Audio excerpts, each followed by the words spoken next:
pagi hari. Segala sentosa.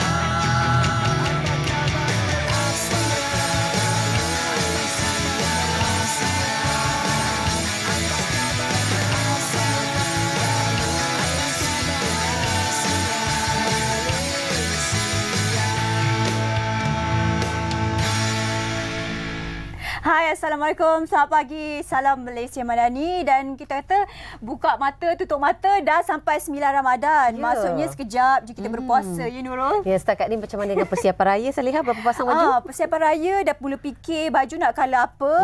Kuih tak nenas, confirm saya order. Itu kuih wajib. Okey, cakap mengenai suasana raya. Kalau tak ada baju raya, kalau tak ada kuih raya, memang tak lengkap lah. Dan menambahkan lagi kemeriahan raya ni, Salihah, biasanya adalah pemasangan pelita raya. Kau ingat tak zaman-zaman kecil-kecil dulu, zaman di kampung lah khasnya. Kalau kat bandar kan pasang pelita kan cerita lain pula. Nak rumah kondo, saya duduk rumah mana? Macam saya duduk kat kondo, kadang-kadang terfikirlah ya kalau pasang pelita ni jatuh ke rumah jiran pula satu dah hal. Jadi isu dan saya tak rasa pihak pengurusan membenarkan untuk memasang pelita kan atas faktor keselamatan. Kalau kita bercerita balik mengenai pemasangan pelita, zaman Salihah di kampung, pelita jenis apa yang dipasang? Kalau saya macam kat kawasan Sungai Petani Kedah, kita memang suka pelita ni letakkan dekat pagar-pagar rumah tu. Kat tepi-tepi ni nak dekat-dekat malam raya, biasanya adik-beradik saya lah, abang dengan kakak-kakak, ramai-ramai lah kita buat pelita raya ni semangat. Lepas tu yang best tu, pelita raya tu kita guna untuk main mercun, bunga api, mercun pula ya. Advance kita ni.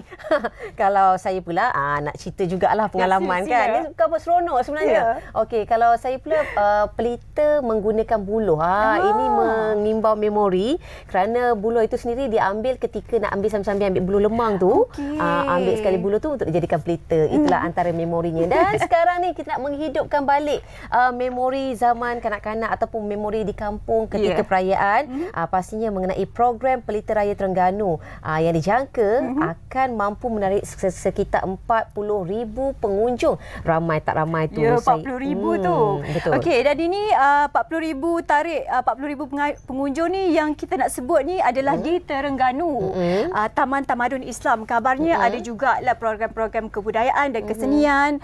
Yang datang tu juga bolehlah membeli apa-apa yang diadakan di sana juga. Dan di samping kemeriahan ni, saya kira pastinya macam mengimbas memori untuk Syawal bersama dengan keluarga juga. Betul. Ya, Nurul, ya? Ini menaikkan lagi semangat Syawal, bulan-bulan yang beribadat, umpama menerangilah bulan pada hari itu. Itu dan membawa tradisi diwarisi comelnya pelita itu.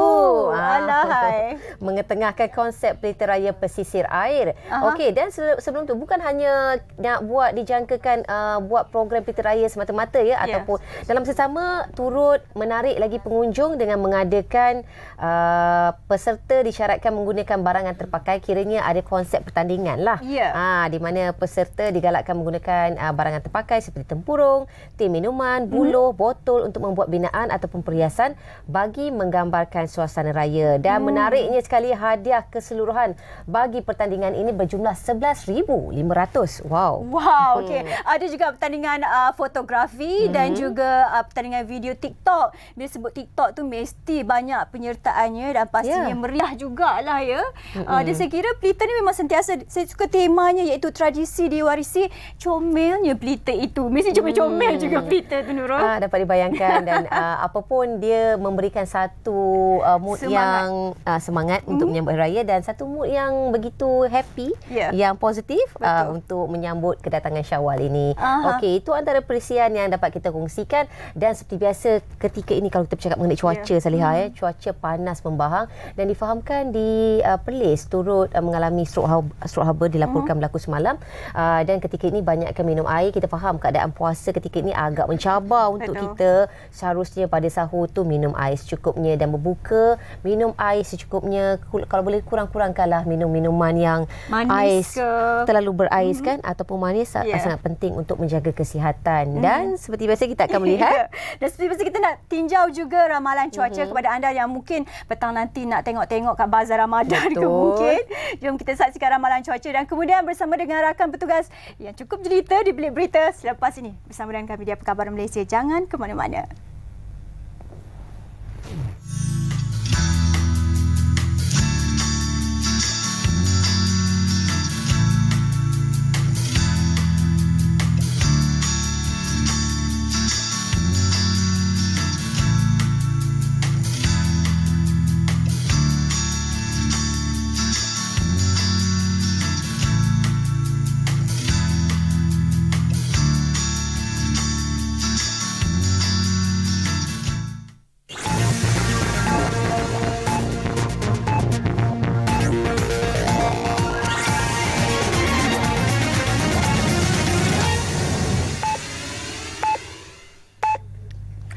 Assalamualaikum dan salam Malaysia Madani, bersama saya Nurni Samsila Osman langsung dari Bilik Berita untuk waktu ini. Baik, kita teruskan dengan laporan utama berita. Mesyuarat Majlis Tindakan Sara Hidup Negara NAKOL bersetuju agar Jabatan Perangkaan DOSM membangunkan satu indikator baharu bagi mengukur tahap kos sara hidup rakyat sehingga ke peringkat daerah. Perdana Menteri Datuk Seri Anwar Ibrahim yang mempengerusikan mesyuarat itu berkata, indikator baharu tersebut adalah bagi membantu kerajaan merangka pelaksanaan program yang lebih tepat dan berkesan. NAKOL pada mesyuarat sama turut membincangkan secara terperinci beberapa perkara berkaitan kos sara hidup rakyat, khususnya isu harga dan ketersediaan bekalan beras dalam negara. Perdana Menteri berkata, beberapa mekanisme jangka pendek telah dikenal pasti dan akan dilaksanakan dalam tempoh terdekat.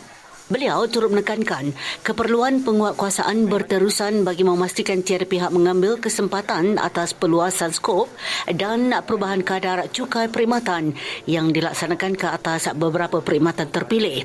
Dalam hal ini, Kementerian Perdagangan Dalam Negeri dan Kos Sara Hidup menurutnya telah melancarkan pemeriksaan khas di bawah Ops Kesan bermula 1 Mac lalu bagi memastikan peniaga tidak menaikkan harga dengan sewenang-wenangnya. Pihak berkuasa penerbangan awam Malaysia CAAM menggantung semua operasi penerbangan membabitkan pesawat Black Sheep dalam ruang udara Malaysia berkuat kuasa hari ini. Penggantungan ini selaras dengan arahan EAD, Agensi Keselamatan Penerbangan Kesatuan Eropah EASA yang merupakan pihak berkuasa pembuatan pesawat berkenaan. Pihak berkuasa penerbangan awam Malaysia CAAM menyatakan arahan menggantung operasi penerbangan semua pesawat Black Sheep termasuk model BS115, BK160, BK60200 dan BK160TR berkuat kuasa Rabu 20 Mac. Penerbitan Emergency Airworthiness Directive EAD oleh EASA adalah susulan kemalangan maut membabitkan pesawat Black Sheep baru-baru ini. Dalam nahas di kapar Selangor 13 Februari lalu, pesawat ringan Black Sheep BK160TR berkemungkinan besar pecah di udara berdasarkan laporan awal Biro Siasatan Kemalangan Udara BSKU Kementerian Pengangkutan. Nahas itu mengorbankan nyawa juruterbang bersama seorang penumpang. Kerajaan meluluskan peruntukan sebanyak 40 juta ringgit kepada Universiti Pengurusan dan Teknologi Tunku Abdul Rahman UMT TAR untuk tahun ini. Menteri Pengangkutan Anthony Loke berkata peruntukan itu bagi membantu membiayai sebahagian daripada kos pengoperasian universiti tersebut selain memastikan yuran pengajian kekal di paras mampu milik. Jadi kerajaan melihat bahawa ini adalah untuk membantu memastikan yuran kepada pelajar-pelajar di UMT ini kekal berada pada satu tahap yang boleh boleh dibayar ataupun affordable. Bagi pihak kerajaan, kita mengharapkan supaya bantuan dan sumbangan ini dapat digunakan sebaik-baiknya, supaya perkembangan dan pembangunan TAR UMT akan dapat diteruskan. Anthony berkata demikian ketika mewakili kerajaan pada sesi penyerahan surat kelulusan dan cek cura kepada pengerusi UMT TAR Tan Sri Chan Koncoy di Bernegara pada Selasa. Sekian dari Berita, saya Nurni Samsila Osman. Salam hormat, salam Malaysia Madani. Assalamualaikum.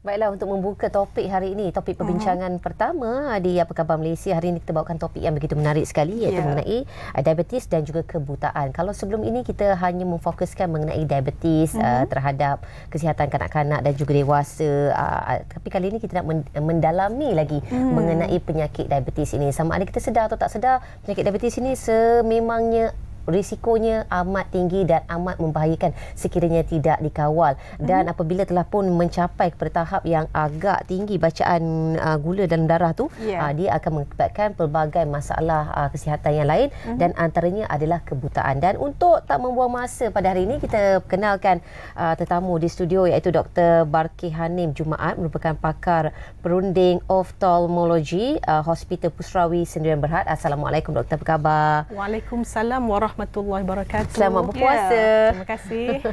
Okey, apa khabar doktor pagi ni? Sihat Semua alhamdulillah. Pusrawi tu kita berjiran saja doktor. Sangat Sebelah dekat, je. bersebelahan. Ya. Jangan kata Okey. doktor datang jalan kaki ya. Tak, Okey doktor. Okey, baik. Doktor, untuk permulaan ini ya, kita nak mulakan secara ringkasnya dulu untuk mengetahui diabetes ni sebenarnya adalah penyakit keturunan ataupun bagaimana, komen doktor? Baik, terima kasih pertamanya bernama kerana menjemput saya. Bismillahirrahmanirrahim. Yang pertamanya, sedikit pengenalan tentang diabetes.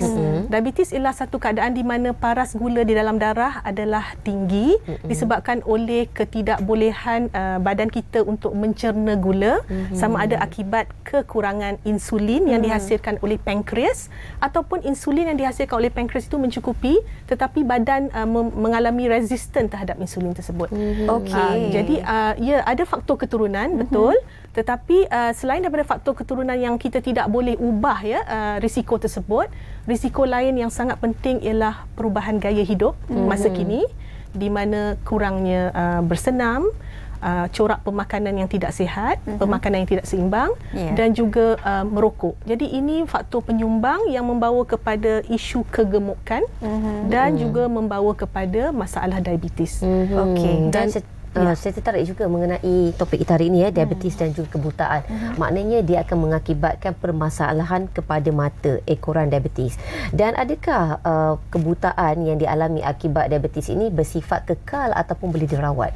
Baik. Jadi bagaimana diabetes menyebabkan kebutaan ataupun masalah kepada mata? Kalau kita lihat, mungkin saya bagi sedikit statistik dahulu ya. Masalah beban diabetes di Malaysia, mengikut statistik pada tahun 2021 melalui International Federation of Diabetes, prevalence diabetes di Malaysia ialah sebanyak 20%, iaitu tinggi. Bermakna 1 dalam 5 orang dewasa di Malaysia mempunyai diabetes. Dalam bilik ini kalau ada 5 orang, setidaknya seorang akan mengalami diabetes. Ini adalah tinggi dan kita adalah tertinggi di rantau Asia. Kalau banding dengan jiran-jiran kita, kadar diabetes seperti di Indonesia, Filipina, Thailand ialah antara 9 ke 11%. Jadi Malaysia adalah kadar diabetes yang tertinggi, iaitu sebanyak 20%, dan seluruh dunia kita adalah kedua tertinggi selepas Saudi Arabia. Ya. Jadi ini akan memberi sangat besar bebannya kerana jangka panjang diabetes yang tidak terkawal akan menyebabkan kerosakan kepada organ-organ badan, iaitu pertama mata, yang kedua buah pinggang, jantung, luka yang lambat baik yang boleh membawa kepada amputasi anggota badan, iaitu dipotong, dan juga kebas-kebas kaki dan tangan. Okey. Satu statistik yang begitu membimbangkan juga doktor ya. Bercakap tentang penyakit diabetes ini yang sampai ke tahap sudah menjadi buta. Adakah berkemungkinan pemindahan mata itu boleh dilakukan ataupun mungkin ada alternatif lain yang dapat dilakukan juga doktor, silakan. Ya, jadi diabetes menyebabkan kebutaan melalui satu proses jangka panjang, bukan semalaman. Bermakna selepas beberapa tahun ada diabetes, dan terutamanya apabila diabetes itu tidak terkawal, dia akan menyebabkan kandungan gula darah yang tinggi dalam darah, akan menyebabkan penyempitan saluran darah. Jadi penyempitan saluran darah ini akan menyebabkan kekurangan darah yang mengalir kepada mata, dan struktur mata yang terkesan paling teruk ialah struktur retina. Struktur retina adalah struktur mata yang sangat penting yang menerima cahaya. Apabila cahaya masuk ke dalam mata, dia akan jatuh kepada retina kita. Dan retina akan memproseskan maklumat yang masuk dan maklumat ini akan terus dibawa oleh saraf kepada otak. Jadi sekiranya retina ini tidak mendapat bekalan oksigen yang mencukupi, maka hari demi hari dia akan mula menunjukkan perubahan. Dan perubahan inilah yang akan perlahan-lahan membawa kepada kebutaan sekiranya tidak ditangani pada peringkat awal. Okey. Jadi kita nak tahu juga doktor, adakah diabetes ini berkaitan dengan cataracts ataupun bagaimana? Okey. Jadi yang saya sebutkan masalah kebutaan akibat diabetes ialah kesan kekurangan oksigen melalui penyempitan saluran darah kepada retina, di mana kita memanggilnya sebagai diabetic retinopathy atau retinopati diabetik. Dan retinopati diabetik ini berlaku secara berperingkat. Peringkat awal, peringkat pertengahan, peringkat lewat dan peringkat kritikal. Maka peringkat kritikal adalah peringkat di mana membawa kepada kebutaan dan jika tidak ditangani dengan baik akan membawa kepada kebutaan berkekalan. Berbalik kepada soalan Nurul iaitu katarak tadi. Katarak bermaksud kanta di depan ini sudah mula menjadi kabur. Maka ia juga akan menyebabkan penglihatan terjejas. Katarak ini berlaku berkaitan faktor usia. Maka seorang yang tiada diabetes kalau hidup lama juga akan mengalami katarak. Tetapi kalau ada diabetes, katarak mungkin berlaku lebih awal. So kita boleh melihat seawal usia 50-an. Tetapi kebutaan akibat katarak dapat dipulihkan melalui pembedahan. Kebutaan akibat diabetes iaitu retinopati diabetik yang sudah kritikal biasanya akan membawa kepada kebutaan jika tidak ditangani dengan baik. Okey, doktor, kalau mungkin simptom-simptom apa sebenarnya simptom awal yang dialami oleh pesakit diabetes ini sebelum terus ke arah tahap buta mata mereka itu? Simptom awalnya. Ini satu perkara yang sangat membimbangkan kerana biasanya tidak ada sebarang simptom mata apabila diabetes itu sudah menyebabkan diabetic retinopathy.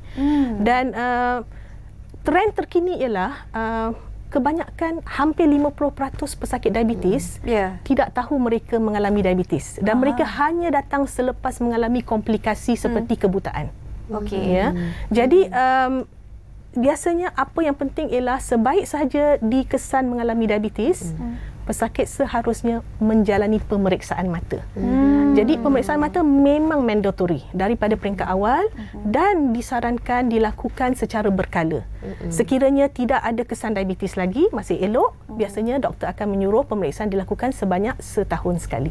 Okey doktor, kita nak tahu bolehkah pesakit diabetes ini menjalani pembedahan pemindahan mata selepas menjadi buta akibat diabetes? Okey, kebutaan akibat diabetes iaitu diabetic retinopathy tidak boleh dibaik pulih. Tidak boleh kecuali melalui pembedahan untuk menstabilkan keadaan mata. Tetapi untuk mendapat kembali penglihatan yang baik memang sukar. Kecuali segala rawatan dilakukan pada peringkat awal diabetic retinopathy tersebut. Pemindahan mata hanya boleh dilakukan iaitu pemindahan kornea di bahagian depan ini untuk masalah kornea. Tidak ada teknologi sehingga kini di mana keseluruhan mata boleh ditransplantkan kepada orang yang telah buta. Maknanya sekiranya pemindahan kornea itu dilakukan masih lagi penglihatan tu tidak akan pulih sepenuhnya. Kerana ini bukan masalah kornea. Diabetes melibatkan masalah retina sebenarnya.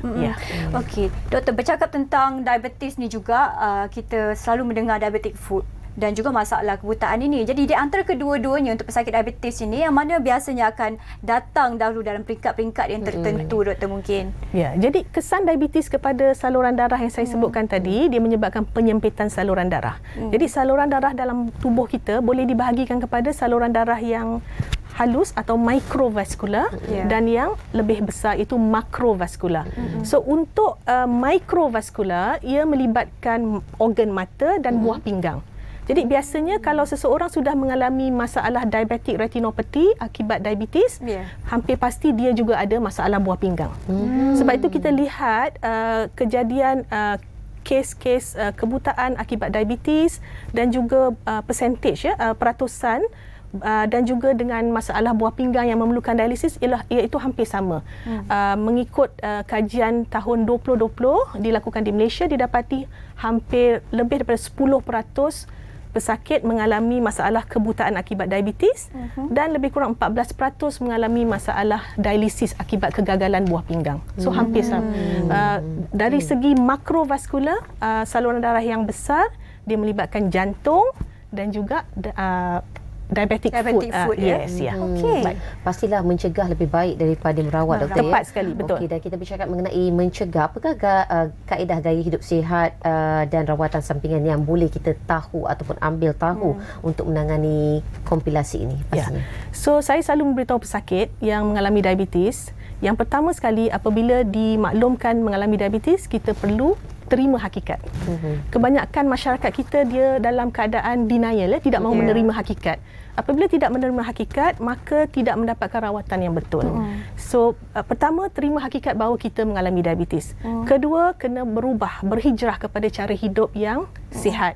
Dari segi pemakanan, berjumpa dengan dietitian untuk mendapatkan pemakanan yang baik. Kalau berat badan tinggi, harus berusaha untuk menurunkan berat badan, berhenti merokok, dan juga senaman setidak-tidaknya 3 kali seminggu.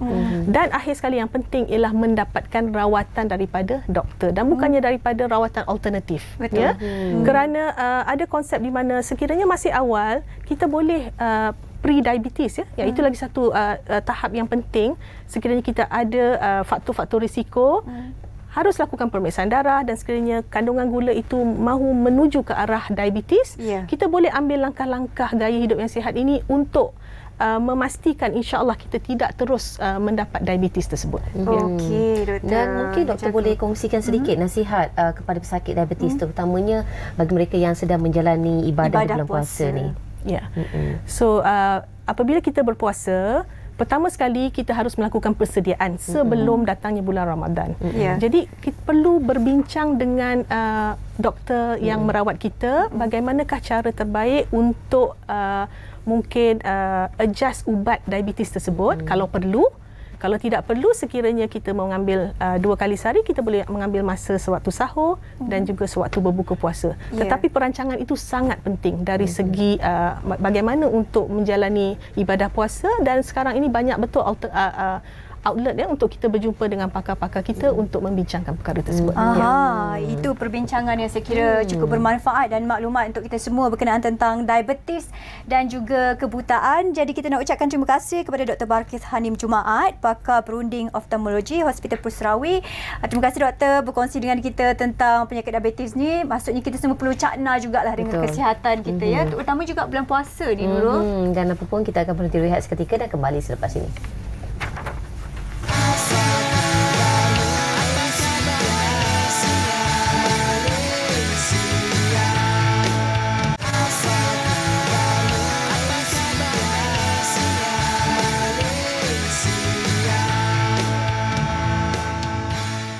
Acap kali kita didedahkan dengan pelbagai konflik dan kontroversi rumah tangga di sekeliling kita.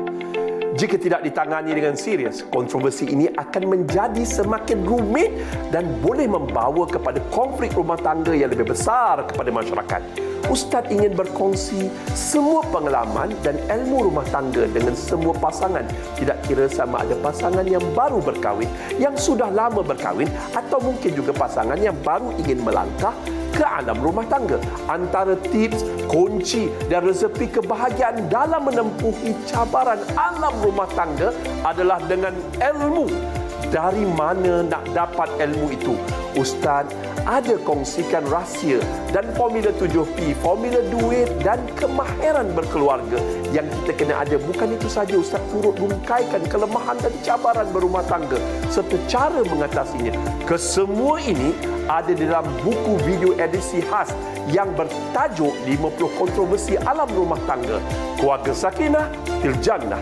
Dapatkan maklumat lanjut di sakinah.com/sales atau hubungi 0193255176. Temui Ustaz di kaca TV anda. Itu dia, kalau bercakap tentang perkahwinan ini, semua orang yang mendirikan rumah tangga ataupun yang baru berfikir nak mendirikan rumah tangga pastinya menginginkan rumah tangga yang bahagia sehingga ke jannah. Dan hari ini kita nak bercakap berkenaan tentang 50 kontroversi alam rumah tangga Keluarga Sakinah Til Jannah oleh Ustaz Muhammad Hanafiah Abdul Malik, tetamu di studio kita hari ini, Nurul. Dan mungkin saya perkenalkan ya. Selain daripada Ustaz Hanafiah Abdul Malik merupakan pakar motivasi, kita turut ada Puan Harlinda Abdul Halim merupakan pengurus pemasaran. Dan pastinya topik hari ini, topik yang begitu menarik yang begitu dekat sekali dengan kehidupan kita yang hidup rumah tangga, ada pasang surutnya. Dan Ustaz, kita berbalik kepada buku video 50 kontroversi alam rumah tangga keluarga Sakinah Til Jannah. Dan mungkin Ustaz boleh kongsikan sedikit apa yang mendorong Ustaz untuk menghasilkan buku ini. Bismillahirrahmanirrahim. Assalamualaikum warahmatullahi wabarakatuh. Dan Alhamdulillah. Apa khabar Malaysia? Terima kasih semua. Mudah-mudahan Malaysia pun Alhamdulillah aman, tenteram dan damai. Dan asas sebuah keluarga menjadi asas sebuah negara bahagia apabila keluarga mereka bahagia. Jadi bila kita dapat tengok statistik mengatakan pada tahun 2021 terdapat 43,934 kes bercerai. Dan kebanyakannya 23,000 adalah kes yang bawah 35 tahun. Apa akan jadi pada pasangan mereka yang bercerai? Apa akan jadi pada anak-anak mereka? Dan seterusnya, kita dapat tahu baru-baru ni setiap hari 1,200 permohonan cerai difailkan di mahkamah. Benda ni benda yang takut juga serius. Takut dia akan menjadi wabak yang merebak, yang menyebabkan rumah tangga, keluarga di Malaysia musnah. Sistem ni patut kita pertahankan. Ini adalah sunnah Rasulullah SAW. Dan terbaru yang menyebabkan Ustaz beria-ria sungguh nak adakan buku ini, tak lain dan tak bukan, iaitu kes ini telah meningkat. 2021, 2022 kes itu meningkat sebanyak 40%. Bayangkan daripada 43,934 meningkat kepada 40%. Benda ni menyeramkan. Bukan saja menyeramkan, orang yang baru nak kahwin pun takut. Seramnya, Allah. Takutnya aku nak kahwin, takut nak bercerai. Namun kita berdoa kepada Allah dan Allah bagi petunjuk pada kami atas pengalaman saya selama beberapa puluh tahun sama dengan pihak JAKIM dan banyak jabatan agama Islam negeri. Kita buat apa? Kita buat membantu pasangan mereka yang bermasalah dalam rumah tangga, baik dari sudut sebesar-besarnya masalah suami pedagih dadah, masalah suami pemalas nak bekerja, masalah isteri yang derhaka, masalah campur tangan orang ketiga, masalah yang terbaru ni kan, bagaimana suami tak tahan godaan wanita-wanita lain yang menyebabkan rumah tangga tu musnah, masalah terlibat dengan alung, masalah ini semua masalah sehinggalah kepada masalah sihir. Kita bantu mereka ni. Seingat Ustaz lebih kurang 3,800 kes yang kita bantu dan 75%-nya berjaya. Berdasarkan ilmu yang ada itu, Ustaz cuba curahkan di saat-saat sisa-sisa hidup Ustaz sebagai seorang pesakit kanser ni, ujung-ujung ni. So Ustaz buat apa? Ustaz nak buat buah ni. Mudah-mudahan ini adalah buah tangan dan amal jariah untuk rakyat Malaysia untuk mempertahankan rumah tangga ni. Kita kena dapatkan balik ilmu-ilmu ni. Kalau tak ada ilmu ni, tak ada kemahiran ini tidak dibina, maka apa akan berlaku pada rumah tangga kita? So, Ustaz akan curahkan banyak formula seperti 7P, Ustaz akan cerita sebentar lagi, seperti formula duit untuk menangani masalah ekonomi, macam mana nak jadikan kita ni stable dari sudut ekonomi, macam mana nak stable dari sudut emosi, macam mana nak stable dari sudut rohani. Wallah. Banyak tips saya kira yang dikongsikan dalam buku ini. Jadi mungkin kita beralih kepada Puan Harlinda. Apa modul-modul yang digunakan ataupun pengisian dalam buku ini yang memberikan panduan dan juga ilmu kepada pasangan yang baru berkahwin ataupun yang telah berkahwin, ingin kekal bahagia dalam kehidupan mereka? Baik. Bismillahirrahmanirrahim. Assalamualaikum warahmatullahi taala wabarakatuh. Okey, kalau ikutkan sebenarnya zaman sekarang ni ramai orang kahwin dia kurang ilmu.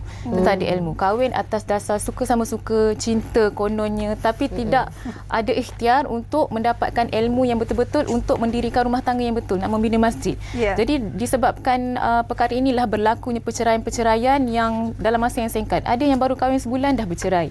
Ada yang baru 2-3 tahun dah bercerai. Kan ramai orang cakap cabaran yang paling utama dalam perkahwinan adalah 5 tahun yang pertama.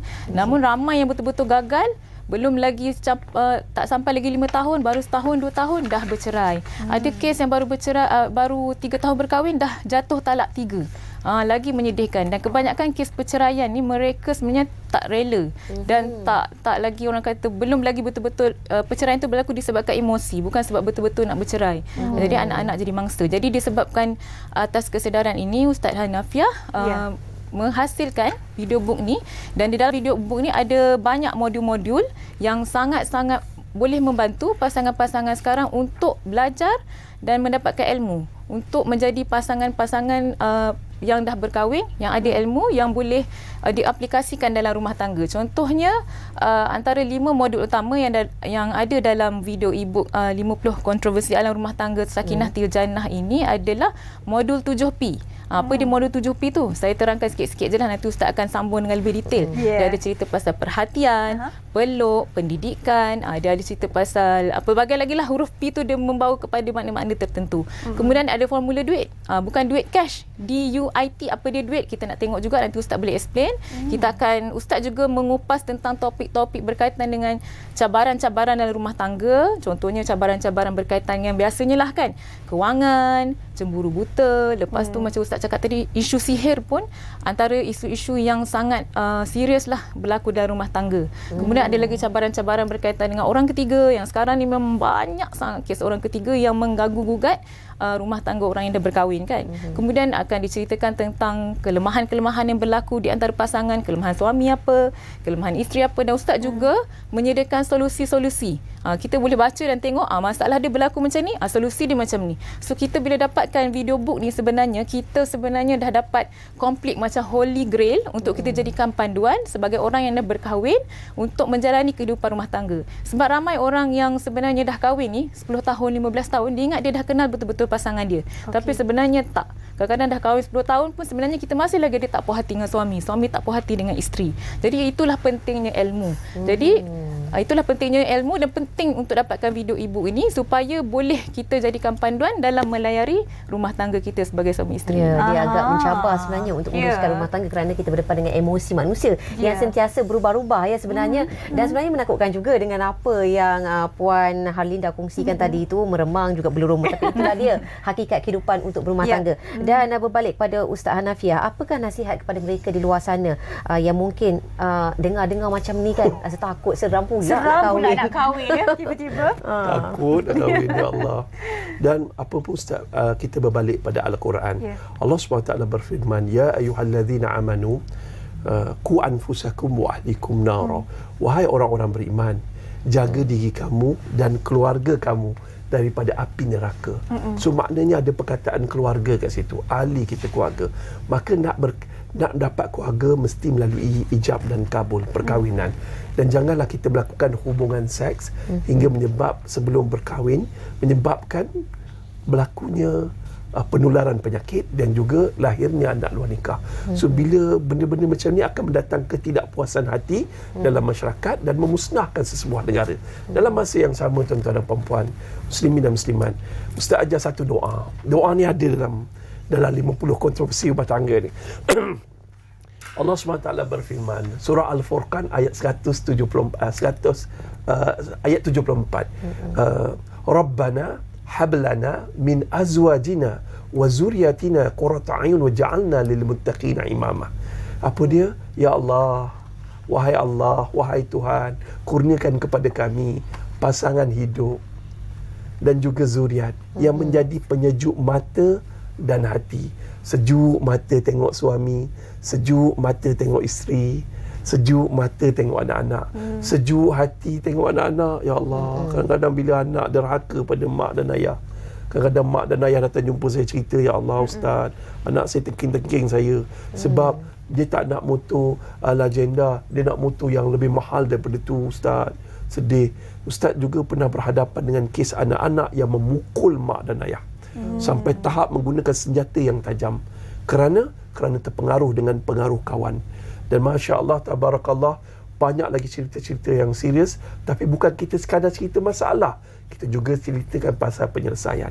Jangan lupa, doa yang pertama, yang belum berkahwin kena berdoa pada Allah. Jangan putus-putus. Satu hari 100 kali pun doa, ya Allah kurniakan kepada kami pasangan hidup yang menjadi penyejuk mata dan hati, dan jadikanlah kami pemimpin di kalangan orang mukmin. Ingat surah Al-Furqan ayat 74. Nak rahsia lebih banyak, boleh cari buku video book ni. Sebab 50 kontroversi alam rumah tangga daripada keluarga Sakinah Til Jannah, mudah-mudahan insya-Allah mereka yang mendapatkan buku ni Allah kurniakan syurga sekeluarga. Dan Ustaz nak sampaikan satu lagi perkara yang amat penting bagi mereka yang sedang takut kat luar sana untuk berkahwin. Ingat ni satu sunnah. Ya Allah, aku ni dah lama kesunyian, kesepian. Tolong kurniakan aku pasangan untuk melakukan sunnah Rasulullah SAW, iaitu berumah tangga. InsyaAllah. InsyaAllah. Dan tips nak dapat pasangan ni, Ustaz cerita tips sikit sebab ni cerita pasal tips je. Tips dia macam ni tau. Nabi beritahu pada lelaki kalau nak cari pasangan mula-mula cari yang cantik kan. Lepas tu cari yang mana? Yang ada hartanya. Harta dia kaya. So bila kita kahwin mudahlah. Sebab orang kaya ni, perempuan ni emosi dia lebih stable. Yang ketiga, tuan-tuan dan perempuan muslimin dan muslimat, iaitu keturunan dia. Ada tak penyakit-penyakit ataupun perangai-perangai tak senonoh, kita tengok keturunan dia. Last kali, carilah yang beragama, kerana dengan agama dia boleh mengawal segalanya. So ni. Tapi orang perempuan nak cari, kena ingat, orang perempuan nak cari, kena cari yang terbalik. Okey. Terbalik formula dia. Okey. Tengok. Pertama, cari yang beragama. Macam mana solat dia. Kalau dia berjaga solat, insya-Allah dia jaga kita. Okey dah? Dia boleh jaga agama dia, insya-Allah jaga kita. Dan lepas tu baru tengok keturunan. Tengok mak ni, mak mentua, bakal mak mentua ni macam siput Sarawak ke ataupun ahli sihir ke, sekejap jumpa bomo ke, jangan main-main benda ni berlaku. Ataupun mak ni macam dia pandang kita rendah ke, dia asyik macam manusia toksik. Akhirnya banyak kes dalam rumah tangga, mak suruh anak lelaki cerai. Mak jadi orang ketiga untuk meruntuhkan. Dia tak happy tengok anak dia bahagia. Ada. Yang ketiga ni penting. Yang ketiga ni adalah kita tengok harta dia. Kalau harta dia orang kaya, muka kurang, ambil lah. Dan last kali adalah baru rupa. Tapi remaja pada hari ni berkahwin sebab tengok rupa. Handsome macam K-pop. Bila dah kahwin baru tahu karipap ni suami. Tuan-tuan dan puan muslimin dan muslimat, benda ni sangat penting. Sangat penting sebab cara kita memilih. Hidup ni ada pilihan. Sama ada berjaya ataupun gagal. Bahagia atau derita. Pilihan di tangan kita. Kitalah yang menentukan kebahagiaan hidup kita di dunia dan di akhirat. Jadi dapatkan buku 50 kontroversi alam rumah tangga. Ini buku ni bukan sembarang buku. Buku video book. Nanti Puan akan ceritakan apa dia video book yang pertama dalam Malaysia ni. Itu dia. Walaupun kita ni sebenarnya yang penentu kebahagiaan kita. Saya suka ayat yang Ustaz petik tadi tu. Mungkin kita nak beralih kepada Puan Harlinda menyebut tentang buku ini. Bagaimana yang menonton kita hari ini nak mendapatkannya ataupun apa lagi info-info yang diperlukan. Okey, baik. Saya nak menyeru kepada penonton-penonton di luar sana lah, sama ada yang dah berkahwin, yang tengah merancang nak berkahwin, yang baru kahwin ke dah lama kahwin, dapatkan video book ni. Macam mana cara nak dapatkan? Okey, dia ada beberapa cara. Nombor satu, anda boleh hubungi hotline 019-321-55176. Saya ulang, 019-321-55176, dan juga boleh dapatkan melalui website www.sakinahjannah.com/sales. Okey, macam ni cara order dia. Bila dah WhatsApp ataupun masuk ke dalam website tu, anda akan boleh terus order lah, place order. Dalam masa 2 ke 3 hari kita akan buat penghantaran dan kita akan hantar video book tu. Asalnya macam akan datang ke rumah anda dalam bentuk begini. Okey, macam ni. So kalau anda buka kat dalam apa yang akan anda dapat nanti di rumah, dalam ni ada satu kad. Satu kad. Ini nama dia NFC card. Okey. Ini adalah konsep yang pertama di Malaysia kita buat dalam bentuk video book yang mana semua kelas-kelas dan kursus-kursus dan juga topik-topik yang dibincangkan dikupaskan oleh Ustaz Hanafi dalam bentuk video. Tapi cara dia saya nak demo sikit ya. Cara dia biasa kan tengok NFC card semua kan. Macam sekarang orang pakai business card pakai NFC kan. So anda boleh gunakan macam saya sekarang guna Samsung, just tap dekat sini. Bila kita tap nanti dia akan keluar. Sekejap, saya tiba-tiba tak boleh keluar pula kan.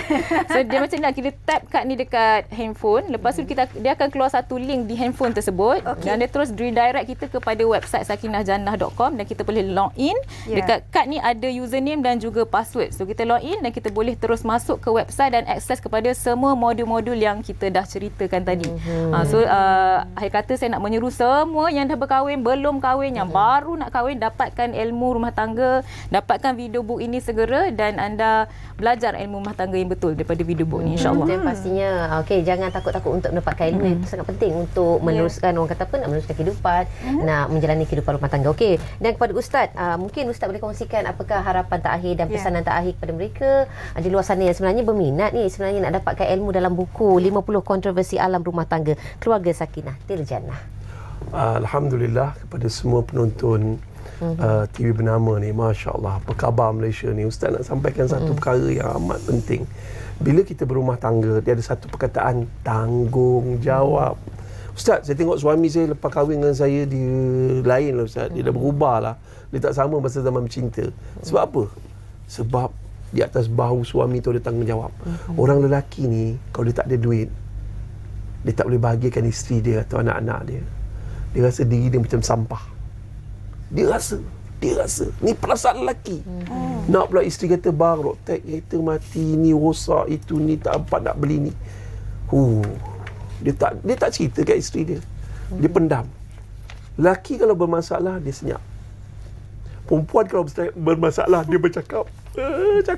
Lelaki cakap tentang keputusan, macam mana nak selesaikan masalah. Perempuan bercakap tentang masalah yang macam mana nak diselesaikan. Jadi secara ringkas, Ustaz sampaikan satu perkara. Buku 50 kontroversi alam rumah tangga ni, buku video book ini sebenarnya ialah Ustaz pernah memenangi anugerah buku negara. Dan Ustaz harap video book ini juga akan memenangi anugerah buku negara. Kerana apa? Kerana ini adalah hasrat Ustaz. Sebelum Ustaz meninggal dunia, Ustaz nak buku ni menjadi amal jariah kepada semua rakyat Malaysia.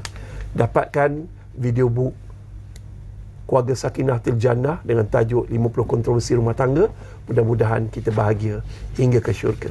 Allahuakbar. Jadi jangan lupa dapatkan buku 50 kontroversi alam rumah tangga Keluarga Sakinah Tiljannah. Jadi kita nak ucapkan terima kasih kepada kedua-duanya, iaitu Ustaz Hanafi Abdul Malik, pakar motivasi, dan juga Puan Harlinda Abdul Halim, pengurus pemasaran. Dan banyak ilmu yang kita dapat hari ini, Nurul, ya? Ya, dan kita dapat saksikan ada harga promosi ketiga ini berharga RM89 dan kebahagiaan alam rumah tangga itu kita yang cipta, dan kebahagiaan sebenar datang bila kita sayang dan cinta hanya kerana Allah Subhanahu Wa Taala. Subhanallah. Okey, dan kita akan berhenti rehat seketika, kembali selepas ini.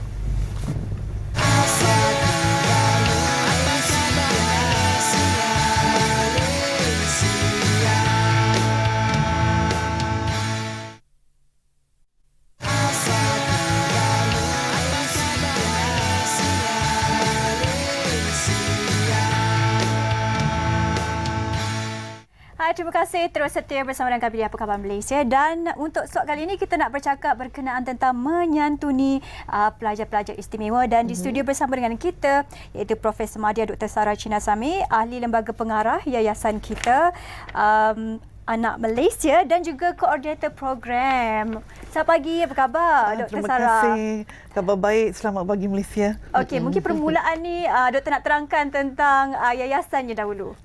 Okey, kalau kita lihat ya, yayasan kita Anak Malaysia ni adalah satu entiti yang menjaga kebajikan, khususnya dari segi pemerkasaan pelbagai sektor masyarakat. Jadi yayasan kita Anak Malaysia seawalnya ditubuhkan pada waktu kita sedang berhadapan dengan pandemik COVID, dan di situlah bermulanya usaha-usaha murni pembangunan kebajikan kita terhadap kesemua sektor masyarakat yang terdiri daripada pelajar-pelajar, daripada warga emas, dan juga belia-belia asnaf, dan pelbagai program yang kita jalankan. Jadi kalau kita lihat ni, yayasan kita Anak Malaysia ni adalah satu tema yang boleh kita katakan sinonim dengan masyarakat kita yang pelbagai kaum yang di bawah satu bumbung yang dinamakan kita Anak Malaysia. Jadi kita mempunyai objektif dan juga visi kita adalah lebih ke arah pembangunan kebajikan di situ. Kita melihat aspek-aspek seperti memberikan peluang-peluang pendidikan dan mengoptimumkan kemudahan-kemudahan pendidikan untuk pelajar-pelajar IPTA dan IPTS. Dan pada masa yang sama kita juga melihat pembangunan kerjaya dan juga pembangunan keusahawanan di kalangan belia-belia asnaf, termasuk wanita besar, khususnya ibu-ibu tunggal, dan kita juga memainkan peranan yang penting di dalam pemeliharaan warisan kebudayaan dan pelancongan negara serta melestarikan alam sekitar. Jadi kita mempunyai pelbagai objektif, 6 ke 7 objektif utama yang dimainkan peranan oleh Yayasan Kita Anak Malaysia, yang mana kita akan merangkumkan kesemua ini ke arah pemerkasaan masyarakat di situ, merangkumi pelbagai sektor. Saya begitu tertarik sekali dengan intipati Yayasan Kita Anak Malaysia. Okey, dan bertepati dengan bulan Ramadan yang berkunjung kali ini, mungkin Yayasan Kita Anak Malaysia mempunyai pengisian tertentu, mungkin doktor boleh kongsikan mengenainya? Okey, kalau kita lihat ya, untuk sekarang kita berada di dalam bulan yang mulia ini, iaitu bulan Ramadan, sebagai acara tahunan ya, Yayasan Kita Anak Malaysia setiap tahun akan menganjurkan majlis iftar. Okey, majlis iftar ini kita menganjurkan kepada pelajar-pelajar yang kurang berkemampuan, khususnya daripada IPTA dan IPTS, di mana kita akan mengambil pelajar-pelajar di dalam kategori B40, miskin tegar, termasuk juga pelajar-pelajar OKU ya, yang mempunyai cacat penglihatan, pendengaran dan sebagainya. Dan pada masa yang sama kita menyantuni anak-anak yatim. Jadi kita melihat golongan-golongan ini sebagai golongan-golongan anak-anak istimewa yang kita santuni pada bulan Ramadan ini. Jadi kalau kita lihat, ini adalah tahun kedua ya kita menyantuni golongan ini, dan pada tahun ini kita menaikkan lagi kapasitinya. Kalau dahulu tahun lepas kita membuat dalam 200 peserta, kali ini kita menaikkan ke jumlah 500 peserta ya. Jadi kita ingin memberikan satu pengalaman ya kepada anak-anak istimewa ini. Kita menyantuni mereka supaya mereka mendapatkan satu kenikmatan, iaitu berbuka puasa di hotel. Jadi program ini adalah satu program tahunan yang kita buat, di mana kita ingin menyantuni anak-anak istimewa ini, anak-anak yang kita rasakan macam tiada siapa pun dipinggirkan di dalam bulan yang mulia ini. Jadi kita memberikan satu kenikmatan kepada anak-anak ini, untuk anak-anak ini merasai ya bagaimana bagaimana kita membuka iftar, membuka puasa di hotel. Jadi ini adalah satu usaha murni yang dilakukan oleh pihak Yayasan Kita Anak Malaysia sebagai tahun kedua, dan alhamdulillah semuanya berjalan lancar setakat ini, dan satu yang kita ingin mengalu-alukan. Jadi Yayasan Kita Anak Malaysia ni kita mengalu-alukan ya sukarelawan-sukarelawan, belia-belia yang berada di luar sana daripada IPTA, IPTS untuk turut serta bersama dengan yayasan kita untuk bukan setakat program seumpama ini, tetapi kita juga membuat program-program yang lain yang dapat menyantuni pelbagai sektor masyarakat yang mewakili komuniti. Jadi ini yang perkara utama yang menjadi tumpuan dari segi pemenuhan kebajikan di kalangan sektor masyarakat kita. Ya, Dr. Sarah bercakap tentang program yang diadakan tu, bila akan diadakan, mungkin siapa lagi yang terlibat untuk program? Okey, program ni akan berlangsung pada Sabtu ni di Hotel Wyndham Kelang, dan insya-Allah akan dihadiri oleh Menteri Al-Ilwa Agama, Senator Datuk Dr. Muhammad Haji Muhammad Naim Haji Mokhtar. Beliau adalah tetamu kehormat kita ya untuk iftar jalinan kasih Yayasan Kita Anak Malaysia. Jadi satu keistimewaan yang kita melihat bagaimana YBM Menteri akan menyantuni ya ke semua pelajar-anak istimewa ini yang terdiri daripada pelajar-pelajar IPTA, IPTS, Politeknik, College Community, College Vocational, Rumah Anak Yatim. Jadi kita mengintegrasikan sepaduan sosial di sini, iaitu sekaligus menyatukan ke semua anak-anak istimewa ini di bawah satu bumbung, yang mana kita mahu integrasi perpaduan itu wujud di kalangan anak-anak belia ini. Jadi inilah saya rasa satu intibati, satu agenda yang dibawa dibawa oleh Yayasan Kita Anak Malaysia, yang kita membawa benih kita anak Malaysia di sini. Ya. Itu dia, begitu menarik sekali kan.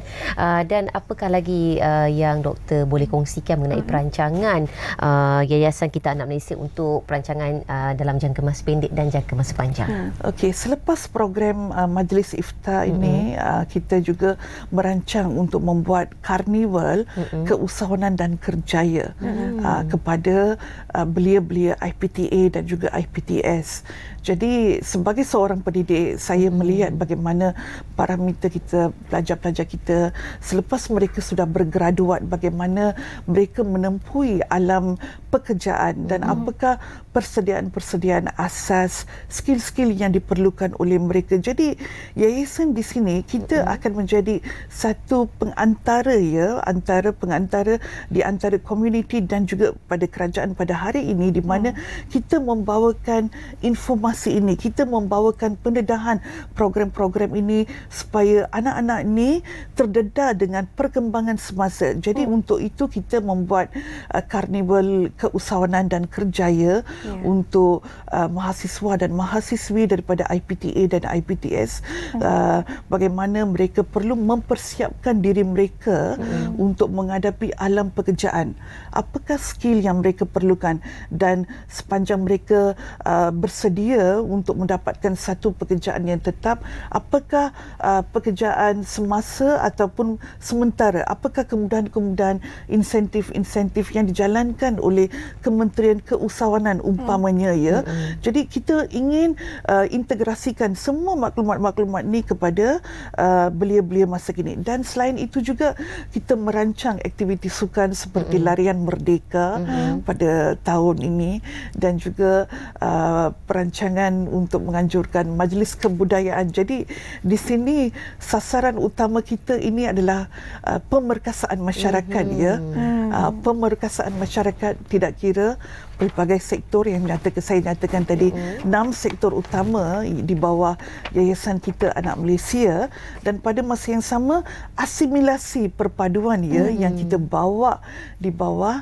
Kita Anak Malaysia. Jadi sudah banyak disusun atur program dan juga modul-modul daripada yang Dr. Sarah sarankan tadi.